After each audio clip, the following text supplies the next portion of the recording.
Assalamu alaikum, we are Zera and Zarema, founders and president of the Crimean Tatar Foundation USA and scholars at Purdue University. Today we will embark on a fascinating journey through the rich culture of the Crimean Tatars. The Crimean Tatars are the Turkic Muslim people, historically titular nation of Crimea and indigenous people of Ukraine. The history of the Crimean Tatars began in the mid-14th century, when these remarkable people formed on the Crimean Peninsula and in the northern Black Sea region. For 350 years, the Crimean Tatars had their independent state, the Crimean Khanate. Here, democratic values played a key role in governance and public life. It was a time of flourishing Crimean Tatar culture, science, and art based on principles of equality and respect for various ethnic and religious groups. Although Islam was the state religion, representatives of other faiths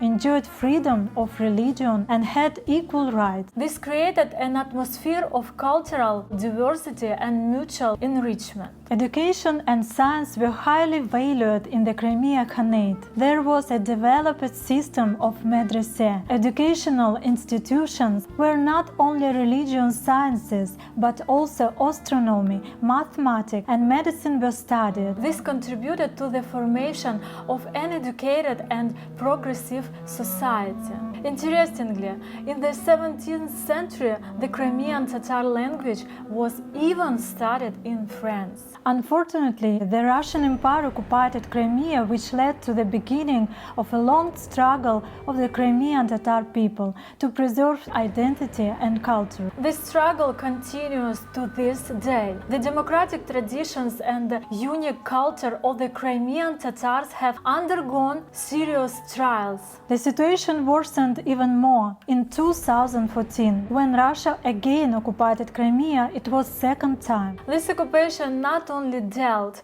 a new blow to the Crimean Tatar people, but also became a harbinger to future aggression. The occupation of Crimea led to an escalation of the conflict and Russia's subsequent invasion of mainland Ukraine. Today, Crimean Tatars continue to fight for their rights, freedom, and preservation of their cultural heritage under occupation. This struggle is not only a fight for the identity of one people, but also part of a broader struggle for democratic values, the territorial integrity of Ukraine, and peace in the region. Despite all the difficulties, the Crimean Tatars managed to preserve their rich cultural heritage. UNESCO has recognized several elements of Crimean Tatar culture as intangible cultural heritage of humanity. Among them, ornek, amazing ornamental art, Haytarma, a traditional dance of the Crimean Tatar people nation. The dance symbolizes natural cycles and eternal movement. Culinary masterpieces, juicy chiberek and yantıks. A unique method of coffee preparation that turns ordinary drinking into a real ritual. Each of these elements is a separate chapter in the book of the Crimean Tatar culture, full of symbolism and deep meaning. Now let's take a closer look at ornek. It's not just a pattern, but a real language of symbols reflecting the philosophy and worldview of the Crimean Tatar people. Ornek is a traditional ornamental art, the roots of which go deep into the ancient history of Crimea. It absorbed the artistic techniques of many peoples who inhabited the peninsula: Taurists, Scythians, Cumanos, Goths, and others. With the emergence of the Crimean Khanate in the middle of the 15th century, ornek flourished, becoming a unique expression of Crimean Tatar culture. The central motif is often the tree of life, or vase, symbolizing ancestry and its continuation. This image is closely connected with the life of the entire family, showing the family and its future. Each element of the ornament has its own meaning. The rose symbolizes a married woman. The poplar or cypress represents a man. The tulip denotes a young man. The almond symbolizes an unmarried girl. The carnation represents an elderly person, symbolizing wisdom. But this is just the beginning. Ornek is much richer and more complex. For example, the curved branch, a gridal, symbolizes the gentle, changeable female nature and development. If a tulip is placed on the branches, it's a wish for a girl to have a happy marriage. An abundance of small flowers symbolizes a wish for a large family and prosperity. Female signs also include the star, pomegranate, grape leaves, and vine. Elements of water, of course, also include in women's signs. Male symbols include cypress, servi, poplar, selbi. The tulip bud, lele gonchisi, symbolizes a boy. All these are signs of protector, courage, and bravery. Interestingly, ornek also include amulets. Duvalık or nazarlık, an amulet symbolizing connection with the land and homeland.